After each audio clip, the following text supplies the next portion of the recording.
Let's expand a little bit on the conversation about knowing what you own and perhaps why you own it. Because most of us look at our 401ks and we want to know one thing, is it up or down, red or black? That's all you really care about. Very few of us go beyond that initial glance and dive into what's in there. Well, there was an article on Investopedia that says you should look, and what you might find is, well, way too much tech. Yes, of course, we've talked about it many times here. Tech has been up, but you don't want your 401k to be solely a tech fund. Guys, how do we find out what our holdings are? And if necessary, how do you at America's retirement headquarters help diversify it? Well, we're going to give you a couple easy ways to find out what you own in your 401k. Number one is let's talk about a free website that's out there. Morningstar.com, I think, is a great website to use. They have a good free version. What you can do is you can go over there and you can type in your different investment symbols that you have, and that allows you to kind of look at what the portfolio is. When you type in the symbol, you can go to the portfolio holdings, get an idea as far as what are Welcome the back to America's Retirement Headquarters, home of the Retirement Guys they have Formula. some America's paid versions that you can then subscribe to. You can build out your portfolio. That's where you're looking at things like the overlap. This is areas where I'd say it's, I'm kind And of a that numbers is nerd, to so get looking a at that somewhat detailed information can sometimes be challenging. One of the things that we do in our manageable. office for our clients, Those folks that are over the for them, log back into the using a little website bit and more they said the advanced offer is software now called gone. So it Riskalyze, can, where had we'll you run the take a fire look safety at drill ahead of building out time and your assumed portfolio something, analysis, would have. looking for things like the technology. It goes back to years ago. I've been in the financial services business a little over 30 years, so I can remember, that 2000 era, right? I was going to wake up January 1st and my microwave wasn't going to work. But what happened? Y2K. Yeah, what happened was we had the tech wreck happen as well. So you had investors that had 5, 6, 10 different mutual funds. They thought they were diversified, but they really weren't. Yeah, it pretty much ended up being essentially a tech fund, for them, their 401k. So that's part of the issue that we have as investors. We talked about making emotional decisions. We can also go the other way too, is chasing returns. And I think that's what a lot of investors have done over the years. Is we've kind of been chasing that tech trend and not really, again, knowing to the extent of how bad of an issue it is.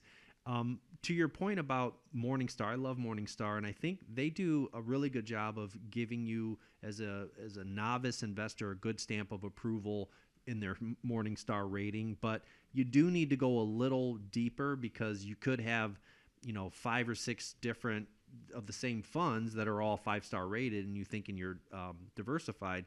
So one thing that I would do, if you can, is try to download or try to find out what the top 10 holdings are of those mutual funds that you own. And top 10 holdings, that's going to let you know that, in my opinion, if you have more than 30% in tech, 30 to 40%, or 5 to 7% of the fund is owning one stock, well, you might as well just own the stock. Why do I own that inside of a mutual fund wrapper if I'm just going to be owning the Mag 7? So try to access the top 10 holdings, I think, from that Morningstar, and then check the sector allocation also. I find that that's a pretty useful indicator, or a pretty useful tool for an investor to have access to, because I think we all kind of generally have a feeling about what areas of the economy we may want to accentuate, we may be wanting to pull away from, and it's a lot easier sometimes to read and to analyze a sector than it is to maybe dive deep into an individual stock. I think another thing that's important to know what you own in your 401k is a lot of these target date funds that are out there. We just had a gentleman that came into our office, and he has a target date retirement type strategy. And so looking at it, what we saw is we saw that he had roughly 65% of his money in bond funds that are out there. And as we've known over the past 3 to 5 years, bond funds have really struggled. Now that we're in a declining interest rate environment, I mean, we're a little bit more optimistic, say, about bond funds over the next 2 years. But in pulling up his bond fund, what we did is we looked at Morningstar, we looked at what his yield was. His yield that he had on his fixed income was a little over, 3.5%. But if you compare that to what other products that are in the marketplace today in the fixed income environment, you could have money market accounts, you have CD rates, you have fixed multi-year annuities that can lock in rates, not have the volatility or the risk that bond funds still could have in the portfolio, and also eliminate the fees and expenses. Now, then we dove a little bit deeper and we looked at the equity part of his portfolio in his 401k, and then walked through that approach as far as, if the different investments have a high concentration in a couple of stocks, if those are stocks that you love and want to own, why not just buy those stocks directly? Right.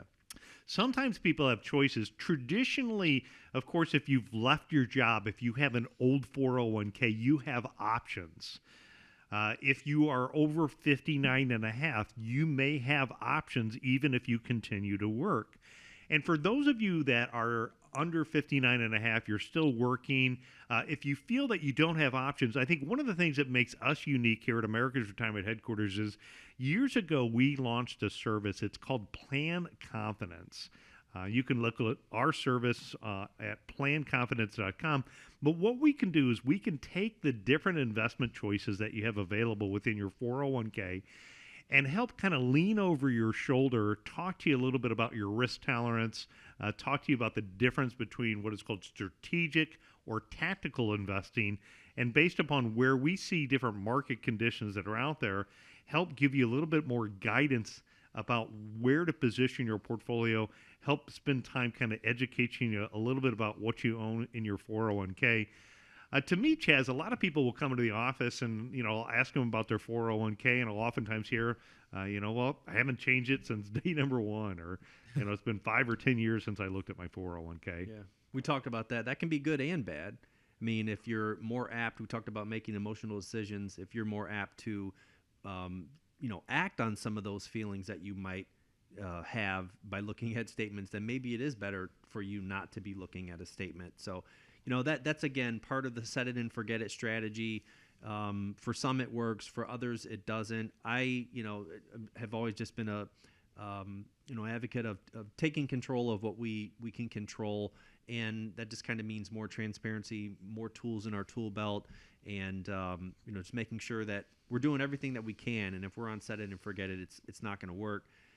The other thing that I would just mention, just as from a personal perspective, is making sure the company stock that you own, in my opinion, is modest.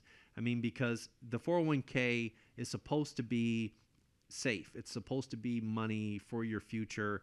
And when, company stock, if you have the ability to buy company stock in the 401k, if it creeps up to more than 10, 15, 20%, well, now not only is your retirement at risk, but you're, if you were to lose your job through whatever, calamity could come upon the company, now you see your 401k plunge at the same time, and that becomes, risky. We call it double jeopardy. Yeah, such a valid point. Again, having too much company stock. I know there's a gentleman that is now retired, used to work for a local pharmacy in town, and of course they're bankrupt, so not only did he lose what he had in his company 401k stock, also is without a job. So got to be real careful about what you own. If you want to know what you own in your 401k, again, there's some good resources. If you want to jump to the front of the line, just have us do the hard work for you. If you have a retirement account and you have more than $500,000 saved up for your retirement account, we will provide you complimentary that investment policy statement and help you understand what you own, walk you through the different choices, and help you figure out what could be maybe what the best approach is on developing a plan that's customized to your situation.